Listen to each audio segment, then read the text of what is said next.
adalah episode kelima.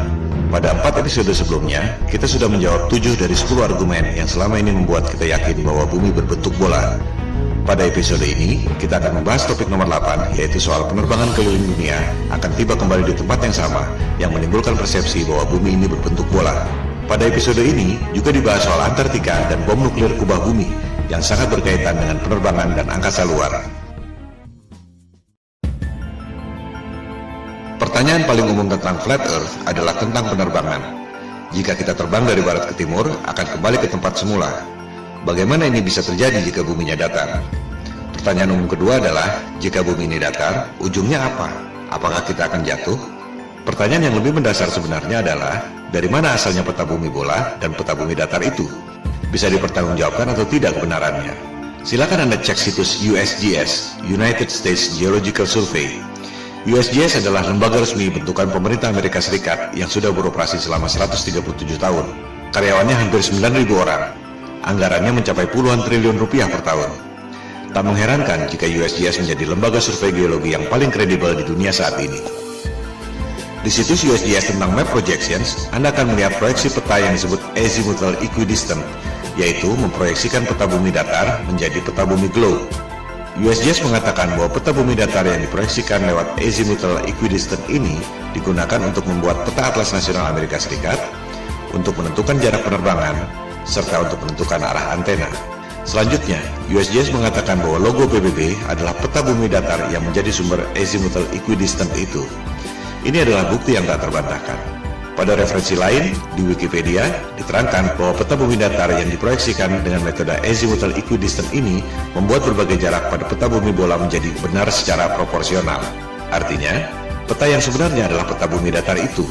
Disebut pula bahwa rumus matematika untuk pembuatan Azimuthal Equidistant ini pertama kali dikemukakan oleh seorang cendekiawan muslim bernama Al-Biruni yang hidup 1000 tahun lalu.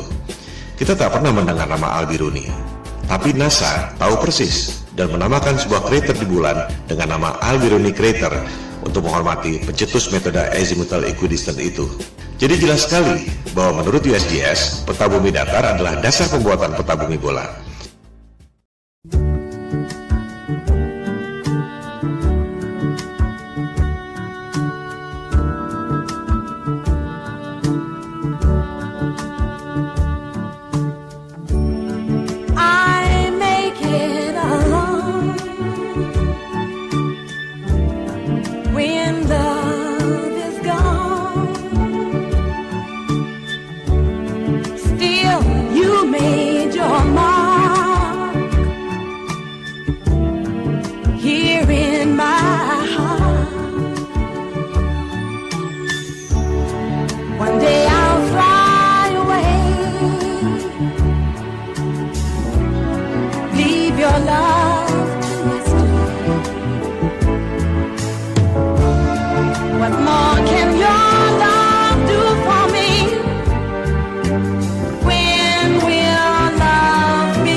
Yang mungkin Anda tidak perhatikan adalah horizon bumi selama Anda terbang.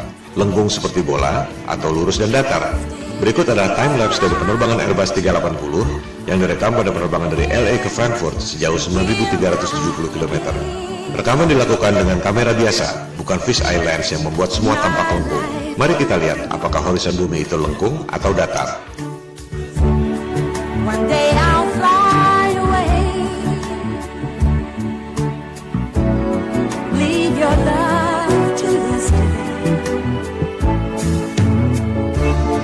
What more can your love do for me? When will love be through with me? Why live life from dream to dream and press all day that dreaming ends?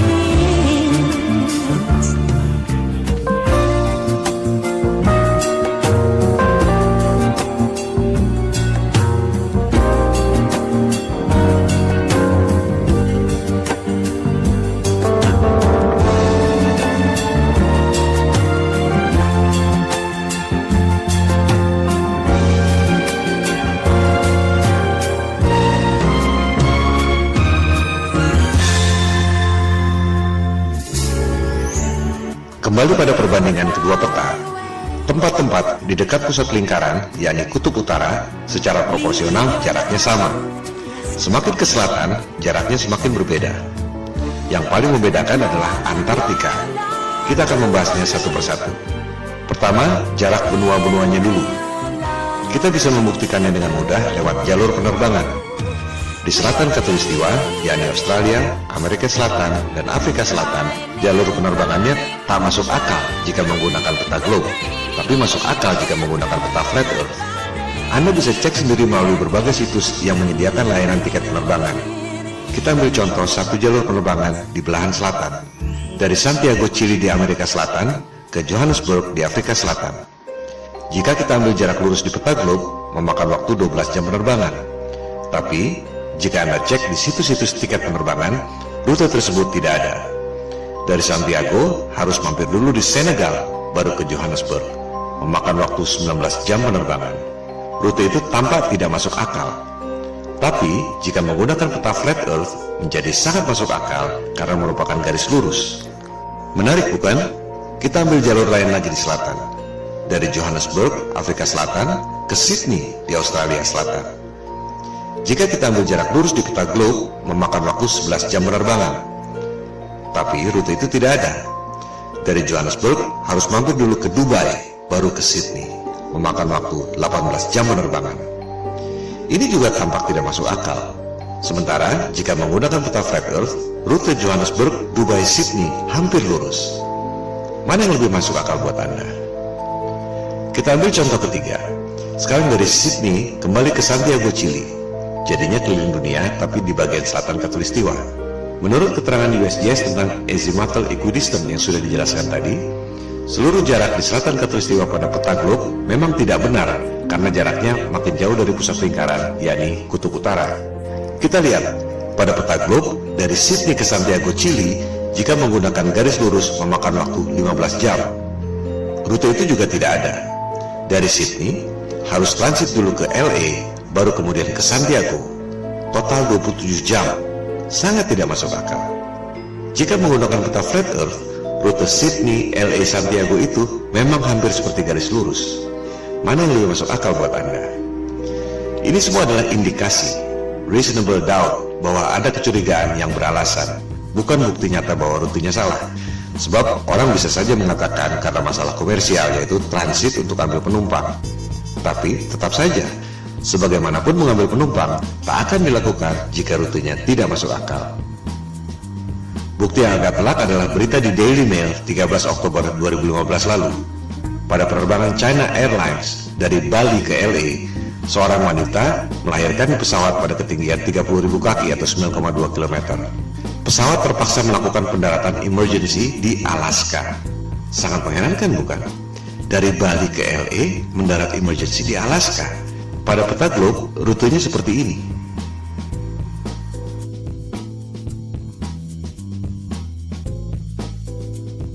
Pada peta bumi datar, rute Bali LA mendarat di Alaska adalah seperti ini. Mana yang lebih masuk akal buat Anda?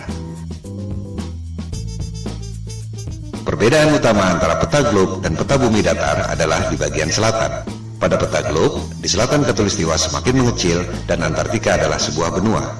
Pada peta bumi datar, di selatan Khatulistiwa semakin membesar dan Antartika adalah lingkaran yang mengelilingi bumi datar. Kunci pembedanya adalah Antartika, sebuah kawasan misterius yang memang sejak zaman dulu jarang dikunjungi orang. Bukan hanya karena dingin dan ombak yang ganas, melainkan juga karena sistem navigasi, termasuk kompas, tidak berjalan dengan baik di Antartika. Tercatat Vasco da Gama, penjelajah asal Portugis yang dalam tanda petik menemukan Maluku dan Timur Timur di abad ke-16. Namun upayanya gagal karena cuaca buruk terus-menerus dan jarum kompas tidak menentu. Suatu hal yang wajar, mengingat jaraknya jauh dari pusat lingkaran bumi, yakni kutub utara, yang merupakan medan magnet yang menarik jarum kompas ke arah utara.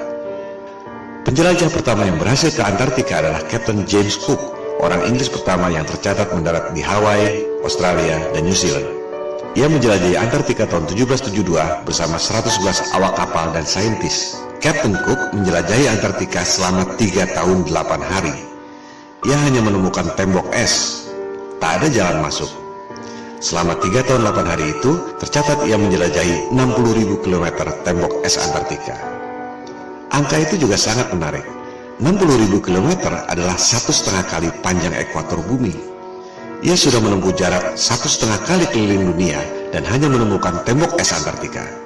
Dari jurnal catatan Captain Cook, rute 60.000 km pada peta globe adalah seperti ini. Pada peta bumi datar, rute Captain Cook adalah seperti ini. Ia benar-benar keliling di ujung dunia, tembok es Antartika yang mengelilingi bumi datar.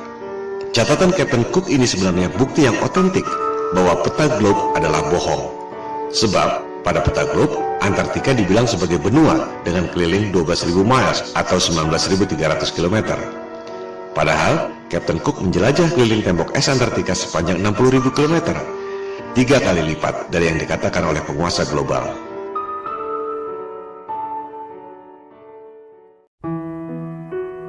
Tokoh paling penting dalam penjelajahan Antartika adalah Admiral Richard E. Byrd. Ini adalah orang yang sangat kredibel. Perwira Angkatan Laut pemegang Medal of Honor, medali tertinggi dalam militer Amerika Serikat. Ia tercatat sebagai orang pertama yang terbang ke kedua kutub, kutub utara dan kutub selatan. Byrd tercatat sebagai admiral termuda dalam sejarah militer Amerika Serikat. Ia diangkat sebagai admiral pada usia 41 tahun. Admiral Byrd pertama kali menjelajah Antartika tahun 1928-1930 dengan 2 kapal laut dan 3 pesawat udara.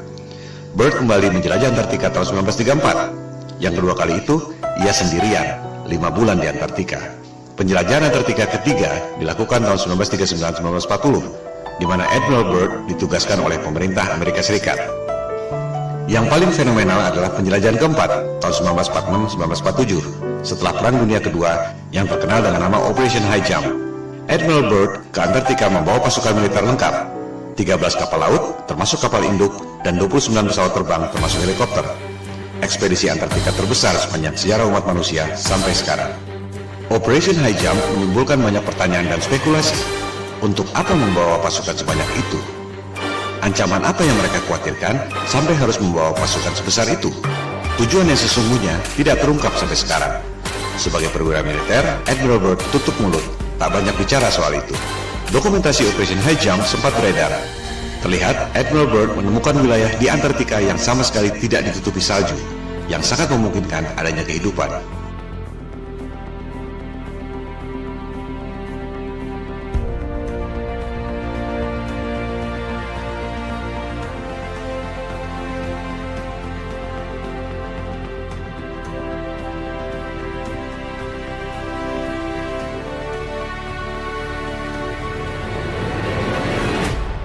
Dalam wawancara dengan harian Chile, El Mercurio tahun 1947, Admiral Byrd membuat pernyataan yang sangat mengejutkan. Ia mengatakan, Amerika Serikat perlu mengambil tindakan defensif terhadap serangan udara musuh yang datang dari kutub. Musuh yang mana? Mengapa dari kutub? Teka-teki yang tak terjawab sampai sekarang. Ekspedisi kelima Admiral Byrd ke Antartika dilakukan tahun 1956-1957, dikenal dengan nama Operation Deep Freeze, untuk membangun 3 pangkalan militer di Antartika. Berikut ada cuplikan wawancara TV yang langka dari Admiral Byrd tahun 1957. A television journal of the important issues of the hour. Our very distinguished guest for this evening is Admiral Richard E. Byrd. I must say that Admiral Byrd, our guest tonight, is not only our greatest living explorer, but he's been an inspiration to countless Americans. Admiral Byrd, you've been to both the North Pole and the South Pole. Is there any unexplored land left on this Earth? But strangely enough, there's left in the world today an area as big as the United States that's never been seen by a human being. And that's beyond the pole on the other side of the South Pole.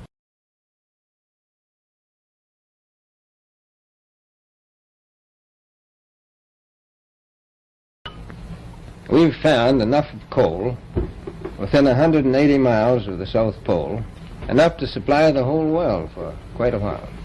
So we think there's oil there, and there's evidence, probably uranium there. Ada 3 hal yang sangat penting yang perlu dicatat dari pernyataan otentik Admiral Byrd. Pertama, Antartika kaya sumber daya alam. Ada batu bara, minyak, dan kemungkinan uranium. Kedua, ada wilayah sebesar Amerika Serikat yang belum pernah dilihat oleh manusia. Letaknya melampaui atau di belahan lain Antartika. Ketiga, dari clipping koran di Chili tahun 1947 setelah Operation High Jump, dikatakan ada kemungkinan serangan udara musuh yang datang dari Antartika. Ketiga hal ini adalah teka-teki yang luar biasa. Pertama, dunia pertambangan, dimanapun ada sumber daya, pasti akan disambangi dan digali. Selama ada nilai ekonomi, menghasilkan keuntungan, perusahaan pasti berebut. Udara dingin sama sekali bukan hambatan. Di Kutub Utara, kita tahu ada banyak perusahaan tambang yang beroperasi. Australia misalnya, yang berada di belahan bumi selatan, memiliki pertambangan di Kutub Utara, tapi tidak di Antartika. Tak ada satupun perusahaan pertambangan yang menggali sumber daya di sana. Padahal jelas-jelas Admiral Byrd mengatakan ada sumber batu bara yang cukup untuk memasok seluruh dunia selama beberapa tahun. Byrd checks position by the sun compass. The glacier signals the South Pole itself. Here, Byrd drops the flags of the United Nations, carefully boxed, a symbol of America's goodwill to all nations. Coal, a mountain of coal. Byrd later declares Antarctic mines, if once tapped, could supply the world's coal needs for centuries.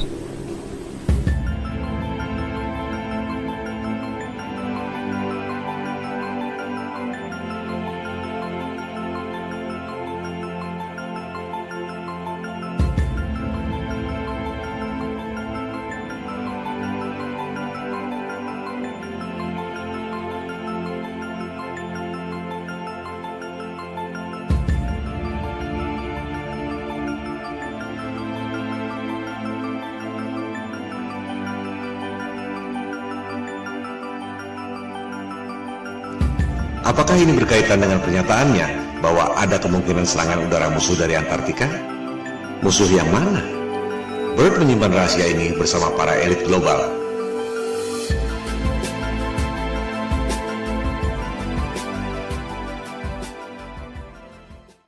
Kedua, dikatakan ada wilayah sebesar Amerika Serikat yang belum pernah dilihat oleh manusia, letaknya beyond, on the other side, Antartika. Jelas sekali ia tidak bicara dengan menggunakan peta bumi globe. Sebab, jika terbang melewati Antartika, seharusnya kembali pada 3 benua yang terletak di selatan. Apakah Australia, Amerika Selatan, atau Afrika Selatan? Tapi Byrd mengatakan, jika kita terbang melewati Antartika, justru sampai ke benua lain yang belum pernah dilihat oleh manusia. Tak mungkin jika menggunakan peta globe. Sekali lagi, Admiral Byrd adalah tokoh yang kredibel. Admiral termuda sepanjang sejarah militer Amerika Serikat, pemegang Medal of Honor. Dan kita semua melihat dan mendengar sendiri dari mulutnya, bukan berita hoax atau salah terjemahan.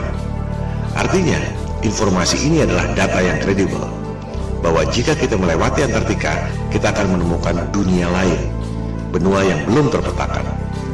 Pada peta bumi datar, yang dipetakan memang hanya sebatas tembok es Antartika yang mengelilingi bumi datar. Tak ada yang tahu apa yang ada di seberang tembok es itu. Kebanyakan orang berpikir bahwa di tembok es itu ada kubah celestial yang tidak kelihatan. Tapi, menurut Byrd, masih ada benua lain di seberang sana. Apakah ini berkaitan dengan pernyataannya tentang ancaman serangan udara musuh dari belahan Antartika? Yang sangat menarik, di Library of Congress, Perpustakaan Kongres Amerika Serikat, Anda dapat menemukan peta seperti ini. Peta itu ditemukan di sebuah kuil di Jepang yang dibuat sekitar 1000 tahun lalu. Kita lihat, yang bulat di tengah itu adalah peta bumi datar, yang juga merupakan logo PBB. Lingkaran putih adalah tembok es Antartika. Di bagian luarnya ada lusinan benua-benua sebesar Amerika. Apakah ini yang dimaksud oleh Admiral Byrd?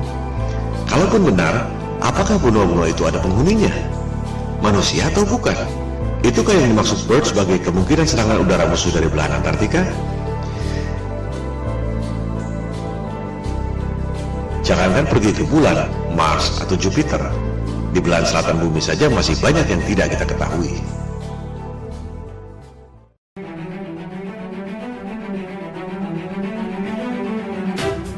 Dunia berubah total setelah penjelajahan Antartika secara militer lewat Operation High Jump 1946 dan Operation Deep Freeze tahun 1957 ini. Tahun 1957 dimulailah perundingan Antarctic Treaty yang ditandatangani 2 tahun kemudian. Antartika dideklarasikan sebagai daerah terlarang. Tahun 1957 itu juga diluncurkan Sputnik, satelit pertama di dunia buatan Rusia yang menjadi pemicu perlombaan teknologi angkasa luar. NASA didirikan setahun kemudian, tahun 1958. Dari situ, dimulailah berbagai cerita tentang perjalanan ke angkasa luar, pendaratan di bulan, bisnis satelit, pengiriman satelit ke Mars, Jupiter, dan lain-lain. Yang tak banyak orang tahu, tahun 1958 itu juga, Amerika Serikat dan Soviet kompak, sama-sama membom nuklir langit selama 4 tahun sampai tahun 1962. Operasi bom nuklir langit ini dinamakan High Altitude Nuclear Explosions atau HANE. Dulu merupakan top secret. Sekarang kita bisa mengetahui detail operasi ini setelah arsip-arsip rahasia itu boleh dipublikasikan 50 tahun kemudian, yaitu 2012 yang lalu. Ini adalah 3 hal yang sangat menarik yang merubah dunia untuk selamanya. Tentu tak ada referensi yang mengatakan bahwa ketiga hal itu saling berkaitan. Sama naifnya dengan berharap tiap negara tak boleh punya rahasia militer dan strategi militer harus diumumkan lewat koran. Dunia tidak berjalan seperti itu. Kita hanya bisa mengetahui hal-hal seperti ini melalui analisis intelijen atau kecerdasan. Hanya otak intel dan detektif yang bisa mendeteksi kaitan dari berbagai indikasi yang ada. Pemicunya adalah operasi militer penjelajahan Antartika lewat Operation High Jump 1946-1947 dan Operation Deep Freeze 1956-1957. Ada wilayah baru kaya sumber daya alam, tapi tak ada yang boleh mengeksplorasi. Ada wilayah sebesar Amerika di seberang, di belahan lain, Antartika.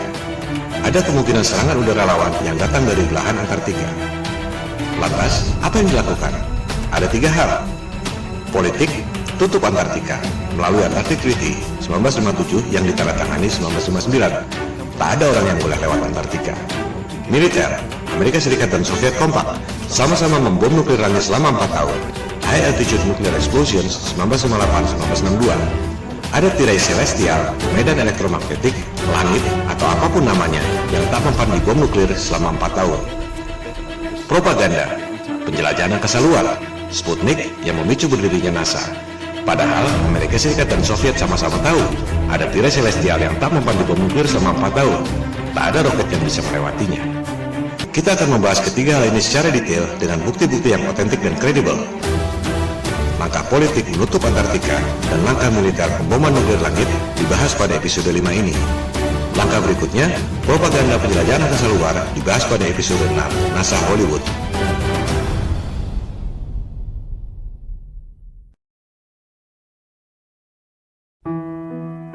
Kita mulai dengan langkah politik, menutup Antartika dari seluruh warga dunia lewat Antarctic Treaty 1959. Antartika berada di bawah pengawasan 12 negara, yaitu Amerika Serikat, Soviet atau Rusia sekarang, Inggris, Prancis, Jepang, Belgia, Norwegia, dan 5 negara di belahan paling selatan dunia, Australia, New Zealand, Argentina, Chili, dan Afrika Selatan. Ini adalah skandal. Semua negara boleh punya rahasia militer dan daerah terlarang. Area 51 atau Pentagon misalnya, atau Istana Negara, sudah pasti orang tak boleh terbang melintasi daerah itu tanpa izin. Tapi bukan berarti tak boleh melintasi satu benua Amerika. Melarang orang melewati satu benua adalah bukti bahwa dunia ini adalah panggung yang dikuasai oleh segelintir dalang. Dunia adalah milik seluruh warga berdasarkan prinsip kesetaraan. Tak ada yang boleh menjadi polisi dunia. Sebab kekuasaan itu cenderung korup dan kekuasaan yang mutlak secara mutlak pasti akan korup.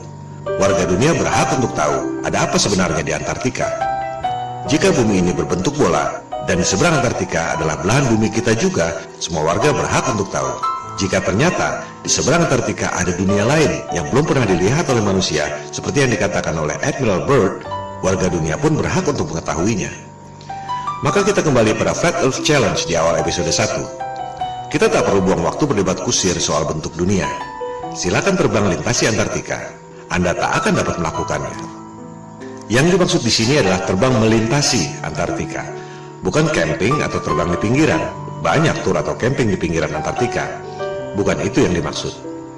Lebih lucu lagi, peserta tur Antartika diminta untuk tidak memotret horizon secara langsung, tapi harus melalui kaca cembung, fish eye lens, agar horizonnya kelihatan lengkung. Ini juga bukti bahwa ada hal yang disembunyikan.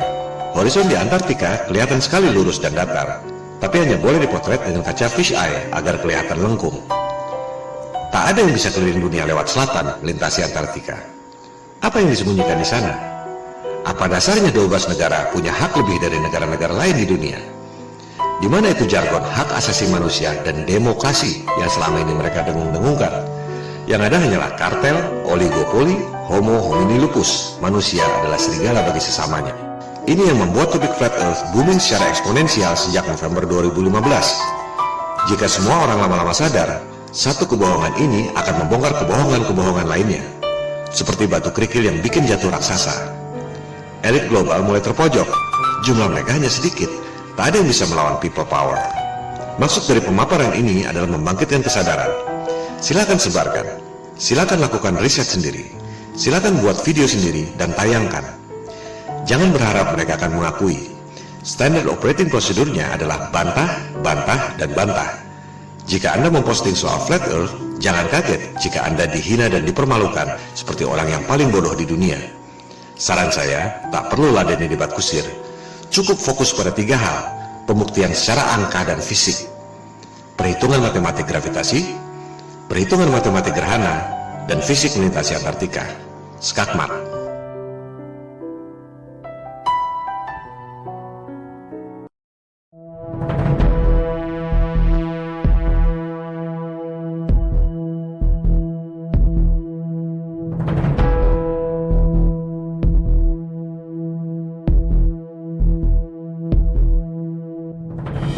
Di luar kisah-kisah drama Perang Dingin, Amerika Serikat dan Uni Soviet sebenarnya kompak melakukan operasi militer gabungan.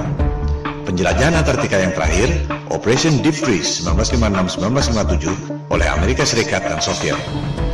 Tak lama kemudian, di tahun 1957 itu juga, Soviet meluncurkan satelit pertama di dunia, yakni Sputnik. Fungsi Sputnik sebagai satelit bisa dibilang tak ada apa-apanya. Sebuah bola dengan diameter 58 cm dan hanya membunyikan sinyal yang tak penting. Yang signifikan adalah roketnya. Itu adalah kali pertama manusia bisa mengirim roket sampai ketinggian 577 km. Lebih dari setengah pulau Jawa ke angkasa. Amerika Serikat menyusul tak lama kemudian, mengirim roket berisi satelit Explorer tahun 1958. Amerika Serikat dan Soviet sama-sama tahu ada sesuatu di angkasa yang sangat serius. Kita hanya mendengar sedikit lewat fenomena Van Allen Belt. Ada medan radiasi yang menutupi bumi. Keadaan yang sesungguhnya jauh lebih serius dari itu. Begitu seriusnya, hingga Amerika Serikat dan Soviet sama-sama membom nuklir langit selama 4 tahun. Sebuah operasi militer yang sangat mahal yang tak mungkin dilakukan jika tidak benar-benar penting. Operasi ini disebut High Altitude Nuclear Explosion, disingkat HANE, dari tahun 1958 sampai 1962. Dulu top secret. Sekarang kita semua bisa mengakses informasi setelah rahasia tersebut dibuka ke publik 50 tahun kemudian, yakni tahun 2012 yang lalu. Kita bisa mengetahui nama operasinya masing-masing, tempatnya, waktunya, dan kekuatan bomnya. 1000 kali lebih dahsyat dari bom atom Hiroshima dan Nagasaki. Ini menunjukkan betapa seriusnya persoalan tersebut. Kita perhatikan nama-nama operasinya. Operation Dominic, Operation Fishbowl. Kita pahami dulu apa maksudnya. Melalui teknologi roket yang bisa mencapai ketinggian 577 km, Amerika Serikat dan Soviet sama-sama tahu bahwa ada tirai alias kubah celestial yang menutupi bumi. Kubah yang tidak kelihatan, tapi memiliki radiasi yang mematikan. Seperti perisai elektromagnetik dalam film Star Trek. Bahkan disebut impenetrable, tak dapat dilewati. Sungguh mengherankan, orang sampai sekarang masih percaya bisa pergi ke angkasa luar. Padahal jelas-jelas disebut ada perisai alami yang tak dapat ditembus. Ini yang dulu dikatakan oleh Ibnu Sina 1000 tahun yang lalu sebagai solid but transparent spheres, dan yang dikatakan oleh Nikola Tesla 100 tahun lalu sebagai celestial spheres. Untuk mudahnya, kita sebut saja kubah celestial atau kubah bumi. Elit global merasa kita ini seperti ikan dalam akuarium. Mereka mau menghancurkan akuarium itu dengan bom nuklir. Oleh sebab itu, operasinya disebut Operation Fishbowl.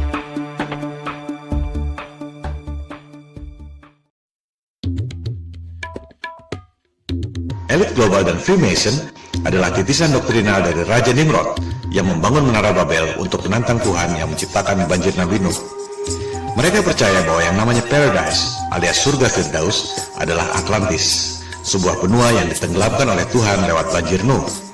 Itu sebabnya Nimrod membangun Menara Babel yang menjulang tinggi ke langit. Anda bisa mempelajari sendiri soal Menara Babel ini pada Alkitab Taurat.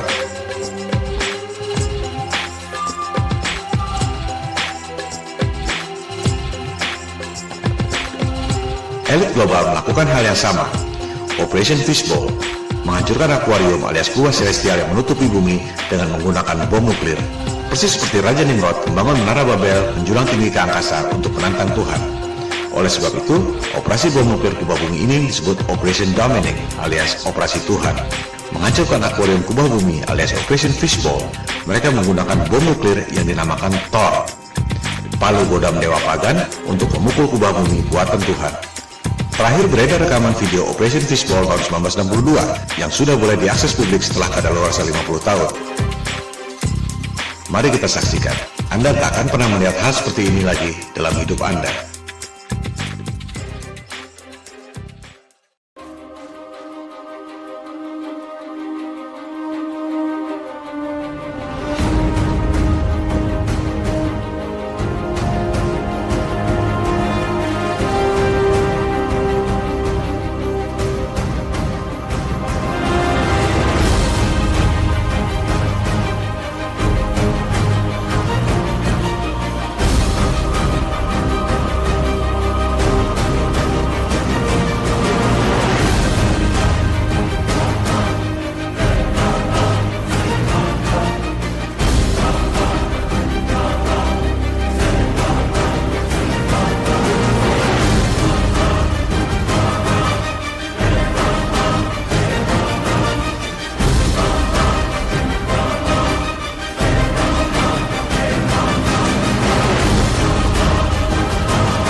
Amerika Serikat dan Soviet sama-sama membom nuklir selama 4 tahun, 1958-1962.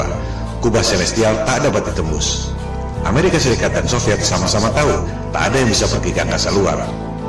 Perlombaan angkasa luar, termasuk perjalanan ke bulan, adalah sandiwara, bisnis hoax, di mana elit global mendapat keuntungan yang luar biasa dari anggaran negara. Soviet bangkrut, dolar inflasi, rupiah kita lebih hancur lagi. Elit global tak akan mengakui ini. Mereka lebih baik membunuh daripada mengakui bahwa mereka bohong soal angkasa luar. Tak akan ada resolusi damai. Yang ada ialah people power. Mosi tidak percaya pada penguasa global yang membuat bangkrut semua negara di dunia lewat hutang-hutang dan financial engineering. Tentang space program yang dilakukan oleh Amerika Serikat, Rusia, China, dan lain-lain akan kita bahas pada episode ke-6 NASA Hollywood. Sementara kita tutup episode ke-5 yang membahas argumen ke-8 bumi bola. Penerbangan keliling dunia dari barat ke timur atau sebaliknya tidak membuktikan bahwa bumi ini berbentuk bola. Sebab perjalanan tersebut sebenarnya adalah seperti jangka yang mengelilingi pusat lingkaran, yakni kutub utara pada bumi datar. Sebaliknya, rute Bali LA yang terpaksa mendarat darurat di Alaska karena wanita melahirkan tak akan terjadi jika buminya berbentuk bola. Rute tersebut hanya mungkin terjadi jika menggunakan peta bumi datar.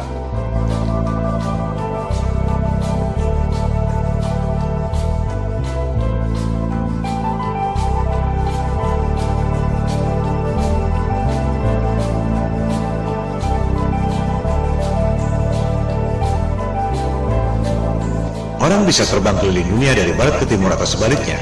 Tak ada yang bisa keliling dunia dari selatan ke utara, melintasi Antartika. Silakan Anda buktikan sendiri.